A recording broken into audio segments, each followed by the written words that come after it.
Il existe une lettre jaunie par le passage de près de 500 ans, conservée sous 7 clés dans les archives secrètes du Vatican.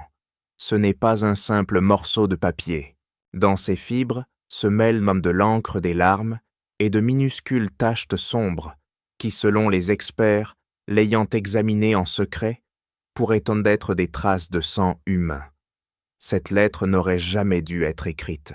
C'est la confession d'une jeune fille de seulement 14 ans qui, la nuit où l'histoire promettait de la faire reine, vécut une expérience si brutale que son innocence fut brisée à jamais.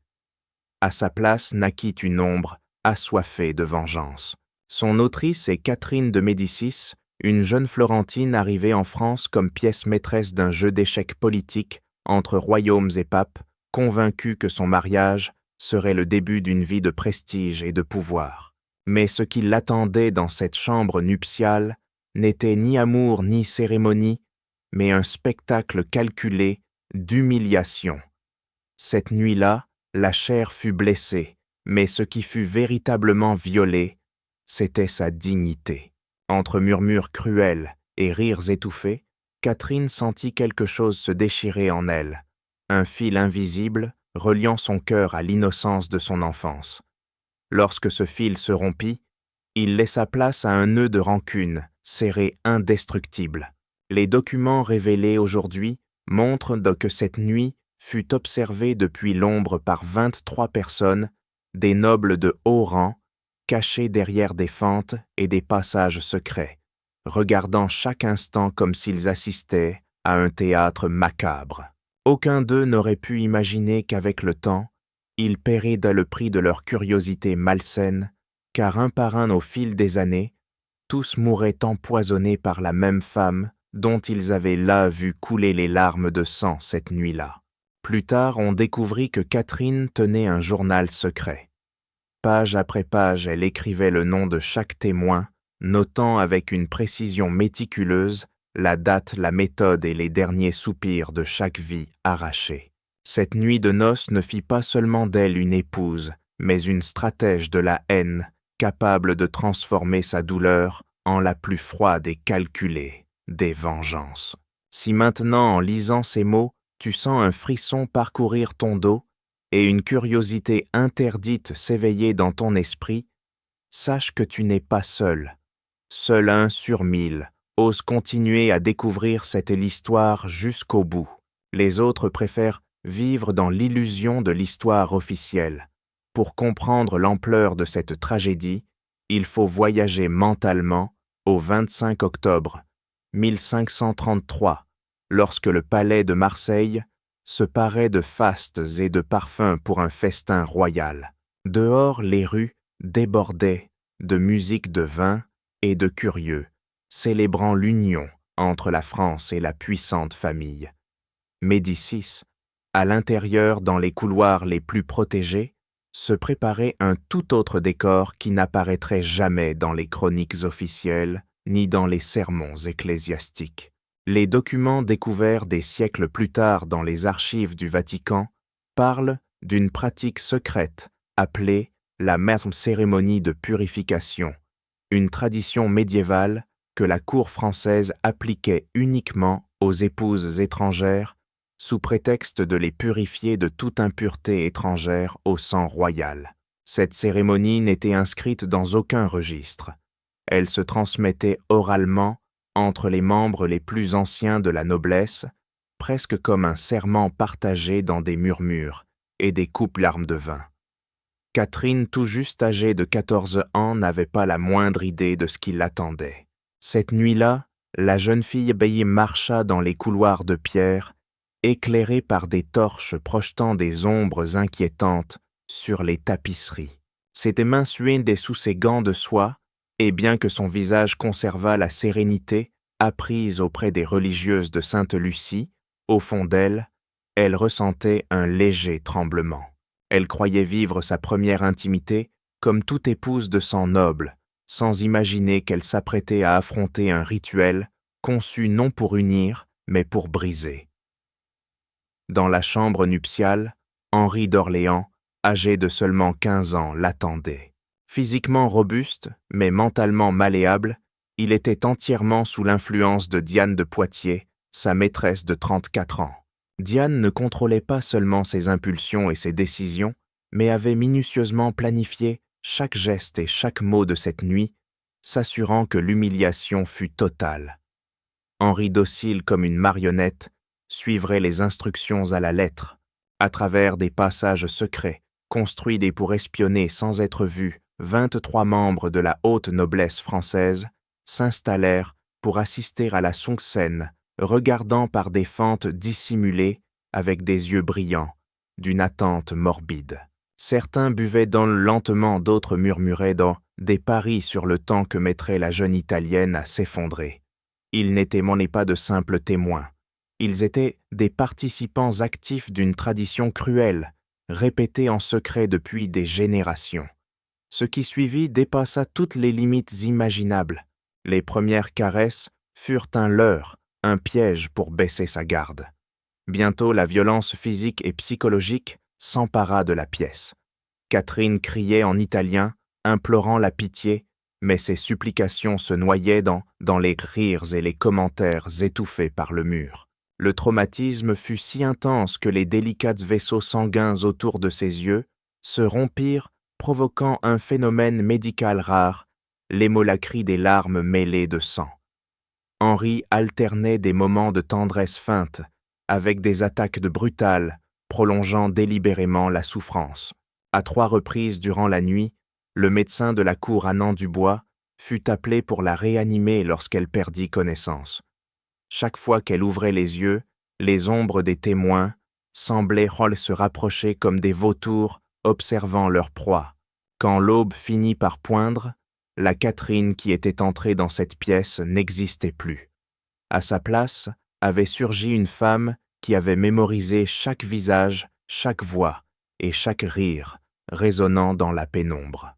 Un être qui, avec le temps, transformerait cette humiliation en une arme mortelle contre tous les présents.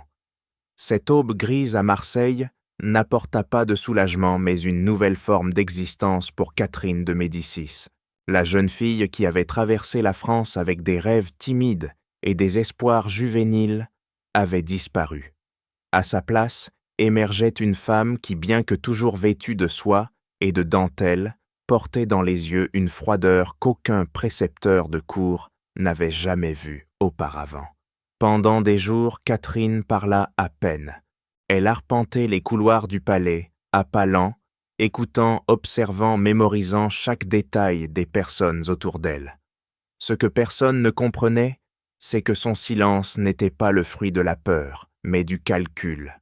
L'humiliation subie s'était cristallisée en un dessein inébranlable, rendre un par un chaque douleur infligée en son fort intérieur. L'éducation reçue au couvent de Sainte-Lucie prenait un nouveau sens. Là-bas, elle avait appris le latin, la philosophie, l'histoire et même les rudiments des arts alchimiques que sa tante maternelle pratiquait en secret. Dès l'âge de 12 ans, elle maîtrisait 5 langues et comprenait les réseaux politiques complexes de l'Europe mieux que bien des diplomates chevronnés. Elle avait également étudié l'usage des herbes médicinales des infusions et des extraits capables de guérir ou de tuer. Ce qui était autrefois des connaissances académiques devenait maintenant des outils pour un plan qu'elle tisserait avec la patience d'une araignée.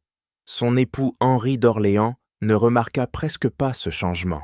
Toujours sous l'emprise de Diane de Poitiers, il était convaincu que Catherine n'était qu'une épouse docile, sans ambition. Mais Catherine avait appris une leçon cruciale, ne jamais révéler ses véritables intentions avant que le moment ne soit parfait. À la cour, elle souriait quand il le fallait, acceptait les petites humiliations sans protester et cultivait des amitiés stratégiques tout en gardant au fond de son esprit la carte de sa vengeance. Au fil des années, Catherine commença à gagner de l'influence peu à peu, profitant des banquets, des célébrations et des audiences pour écouter les rumeurs, détecter les faiblesses et tisser des liens avec des personnes clés. Pendant ce temps, dans la solitude de ses appartements, elle tenait un journal secret. Dans ce journal, chaque nom des 23 témoins de sa nuit de noces était écrit à l'encre noire, accompagné de notes précises, les gestes qu'ils avaient van faire les mots qu'ils avaient yet prononcés, la position où ils étaient cachés. Ce n'était pas un simple registre, c'était une liste de condamnation. Aux yeux de la cour, Catherine restait la jeune Florentine qui avait appris à s'adapter aux coutumes françaises, mais en elle croissait un pouvoir silencieux, nourri par le souvenir de la douleur et la certitude qu'un jour, la balance de la justice pencherait en sa faveur. Et lorsque ce moment arriverait, aucune supplication ni miséricorde ne l'arrêterait. 3 ans passèrent avant que Catherine ne déplace sa première pièce sur l'échiquier de sa vengeance. Pendant ce temps, elle avait observé avec patience, cultivant l'image d'une épouse complaisante, inoffensive, voire fragile. Mais dans l'intimité de ses appartements, chaque nuit, elle ouvrait son journal, relisait les noms et perfectionnait les méthodes qu'elle emploierait pour éliminer un par un les 23 témoins de son humiliation. Le premier nom sur la liste était Jean de Montmorency, un courtisan arrogant qui, la nuit de noces, avait suggéré en riant de parier sur le temps que mettrait la jeune Italienne à s'effondrer. Catherine se souvenait avec clarté de l'éclat de cruauté dans ses yeux, de la manière dont il buvait du vin, en observant sa souffrance. Maintenant, 3 ans plus tard, ce souvenir se transformerait en sentence. Le poison choisi par Catherine n'était pas ordinaire. Dans les laboratoires secrets qu'elle maintenait dans une des salles les moins fréquentées du palais, officiellement utilisées pour stocker des herbes médicinales, elle avait mis au point une mixture précise de ciguë et de mercure perfectionnée après des mois d'expérimentation. Cette combinaison provoquait des convulsions violentes de l'écume rosée à la bouche et une agonie prolongée qui pouvait durer des heures, exactement les mêmes symptômes qu'elle avait endurés cette nuit-là. Jean de Montmorency fut retrouvé mort dans ses appartements un matin froid d'hiver. La cour murmurait sur une possible intoxication alimentaire, mais Catherine connaissait la vérité. Avant qu'il ne boive la coupe fatale, il avait reçu un petit flacon de cristal contenant un liquide rouge sombre et un bref message pour que tu te souviennes de ce que tu as vu. Cela devint la signature de toutes ses vengeances, ses larmes de sang conservées comme symbole et avertissement. Au fil des années, les morts se succédèrent toujours selon le même schéma. Les victimes étaient choisies avec une précision chirurgicale et aucun soupçon ne tombait sur Catherine. On murmurait qu'une ombre invisible prenait la vie des nobles, un par un, mais personne ne pouvait imaginer que cette ombre se cachait derrière le sourire tranquille de la reine, tissant une toile de mort, avec la patience de celle qui sait que la vengeance est un plat qui se sert froid. Chaque assassinat était pour Catherine un acte de justice poétique. Il ne s'agissait pas seulement de tuer, mais de recréer méticuleusement la souffrance qu'elle avait éprouvée. Et avec chaque nom rayé de son journal, elle sentait qu'elle récupérait un morceau de sa dignité arrachée. Parmi tous les noms inscrits dans le journal secret de Catherine, un brillait d'une haine différente d'Anne de Poitiers. Ce n'était pas seulement une témoin, mais l'architecte intellectuel de l'humiliation. C'est elle qui avait conçu le rituel qui avait formé Henri d'Orléans pour exécuter chaque geste et chaque mot avec une précision cruelle. Son influence sur le jeune prince puis sur le roi était absolue. Catherine savait que la renverser ne serait pas un acte impulsif, mais le chef-d'œuvre de sa vengeance. Contrairement aux autres victimes, Diane ne mourait pas rapidement. Catherine choisit une méthode bien plus subtile et prolongée, l'empoisonnement lent, invisible, presque indétectable. Pendant des mois, de petites doses de substances toxiques furent bien mélangées dans ses repas et ses boissons toujours en quantité si infime qu'elle n'éveillait aucun soupçon. Le poison ne détruisait pas seulement son corps, mais aussi son esprit. Jour après jour, Diane sentait ses forces s'éteindre, ses réflexes devenir maladroits et sa mémoire commencer à faillir. Catherine assistait à tous les banquets où son ennemie était présente, l'observant boire sa coupe avec un sourire courtois, échangeant des regards lourds de sous-entendus que seules elles comprenaient. C'était un duel silencieux, un jeu de résistance où Catherine contrôlait chaque mouvement. Personne à la cour ne soupçonnait rien, car pour tous la favorite du roi restait la femme rayonnante qu'elle avait été pendant des décennies, bien que ses yeux commençaient à perdre leur éclat. Finalement, à l'âge de 66 ans, Diane de Poitiers mourut après avoir bu un vin offert par Catherine elle-même. L'autopsie rudimentaire pour l'époque révéla une détérioration progressive des organes internes, comme si un poison invisible avait travaillé sur eux pendant longtemps.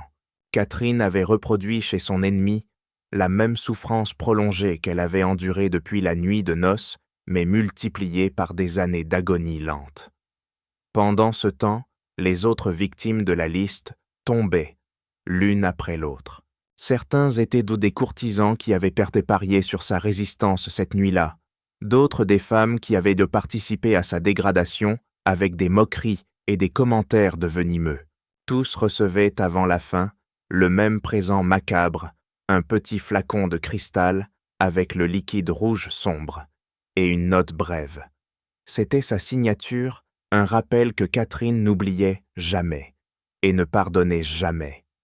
Avec le temps, les couloirs du palais se remplirent de rumeurs. On disait qu'une malédiction de sang pesait sur ceux qui avaient assisté à ce rituel interdit. Mais la vérité était bien plus simple, et en même temps bien plus terrifiante. Il ne s'agissait pas d'une malédiction, mais de la volonté inflexible d'une femme qui avait transformé son humiliation en une arme imparable. Dans la liste de Catherine, un nom restait toujours à la fin, comme la pièce maîtresse qui couronnerait sa vengeance. Henri II, son époux, l'homme qui avait exécuté l'humiliation, cette nuit de noces, alors que les ombres de 23 témoins se projetaient sur les murs de pierre. Ce n'était pas une cible ordinaire, c'était le roi de France, et sa mort ne pouvait être ni précipitée ni banale. Elle devait être symbolique, une clôture parfaite pour plus de 20 ans de représailles silencieuses. Le 10 juillet 1559, Paris célébrait un tournoi en l'honneur de la paix, signé avec l'Espagne. La place était bondée de nobles, de dames et de plébéiens, impatients de voir le roi démontrer sa prouesse à la joute.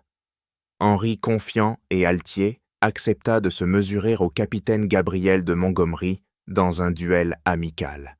Catherine, depuis la tribune royale, observait avec un visage impassible, mais ses yeux suivaient chaque mouvement avec une concentration que peu pouvaient déchiffrer.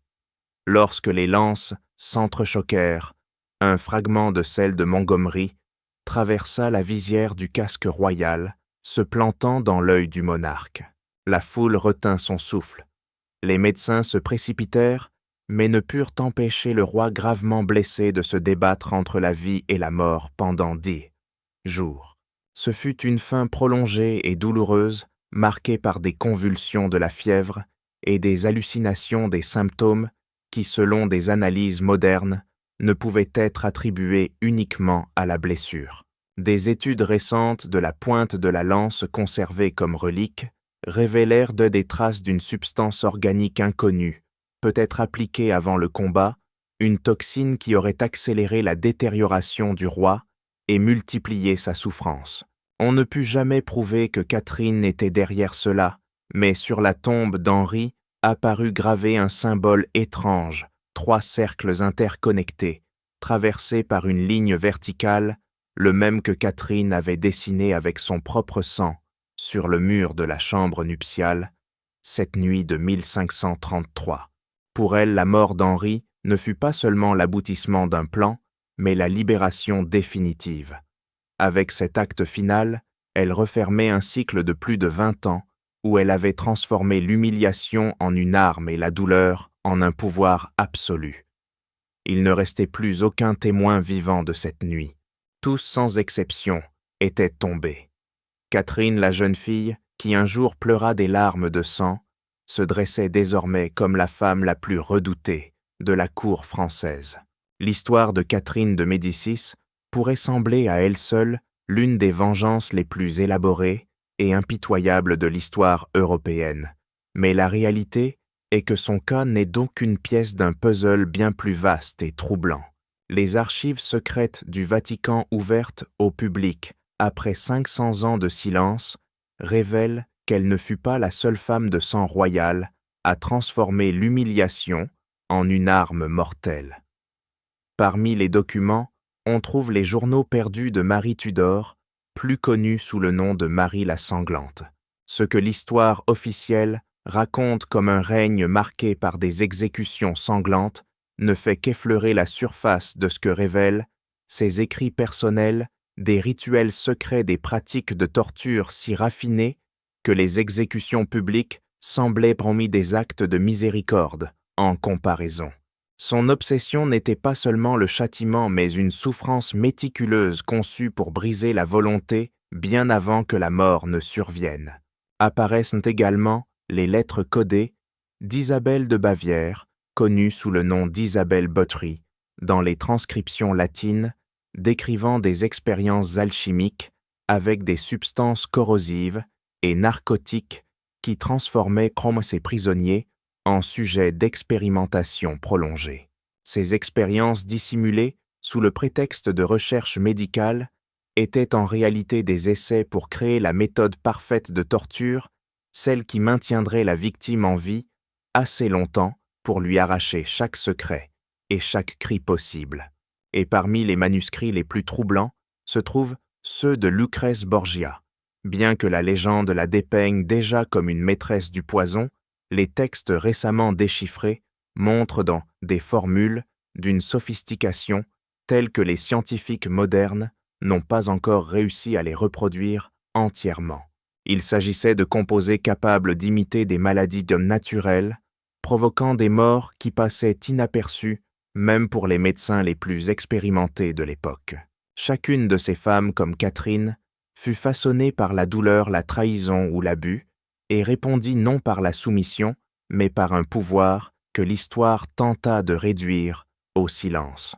Et bien que les noms de beaucoup d'entre elles aient été effacés des chroniques et des portraits officiels, leurs traces restent cachées dans les sous-sols les plus sombres des archives européennes, attendant que quelqu'un d'assez courageux les mette en lumière. Si cette histoire a éveillé en toi la même soif de vérité, quand nous saches que ce que nous avons raconté aujourd'hui n'est dès qu'une fraction de ce qui se cache derrière les rideaux de velours et les murs de pierre de la royauté médiévale.